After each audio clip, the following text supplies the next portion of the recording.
Hi, greetings from the hopeful romantic historic fiction writer. I write historic fiction because I think everyone deserves to have a love story. Okay, so say romance isn't your thing or you're not a writer at all. That's okay.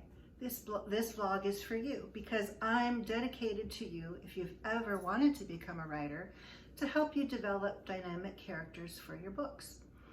So before we get into character building, I need to just talk a little bit about genre. So genre is fiction or nonfiction. Like, what types of books do you like to read?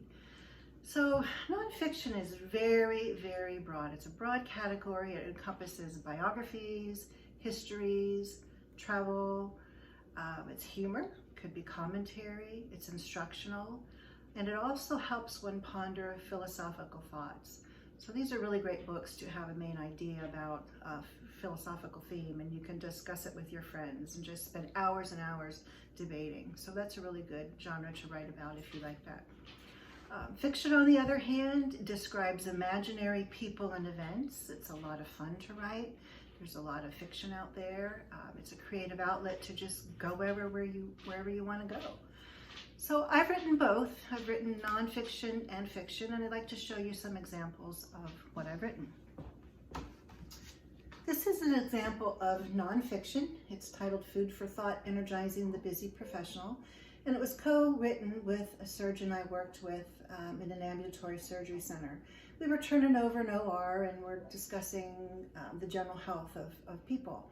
We decided that we would come up with golden nuggets for not only busy professional people, but our patients as well.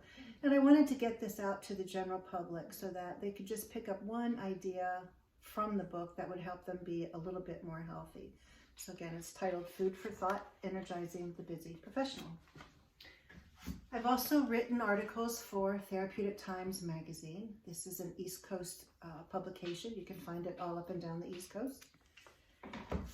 And I've written articles in this national magazine, Natural Awakenings. So I wrote an article on women's health that was in this issue, and it can be found throughout the United States.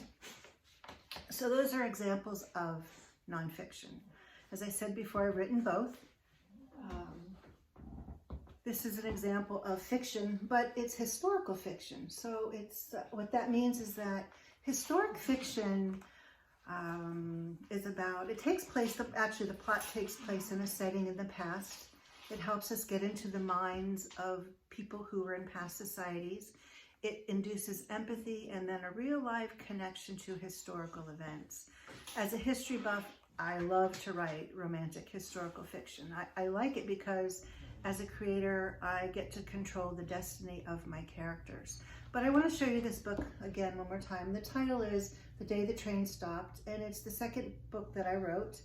And the title is actually a metaphor for the main character's life. So it was an actual little town in Southern Virginia about broken lives and broken people and how they all come together in the end to resolve their conflict.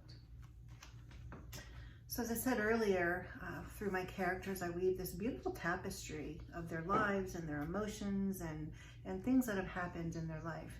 But again, as I said, as their creator, I control their fate. So will the ending be a beautifully created tapestry, or will it end abruptly with dangling threads?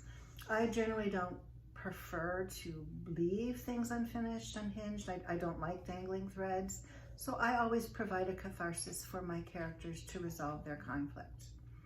Throughout this series, I will give you what we in the writing industry call prompts, or even in the teaching industry, I will give you a prompt. It'll probably be a theme. It's going to be different themes from week to week to help inspire you to write dynamic characters. But before we do that, I think this task this week would be to ask yourself, what do you like to write? You know, what do you like to read? Do you prefer fiction? Do you like nonfiction? Do you like history? Do you like travel? Do you like espionage, murder, mysteries, true life stories, which are could be autobiographies, anything like that. So just ask yourself, you know, if I were writing, what do I really want to write?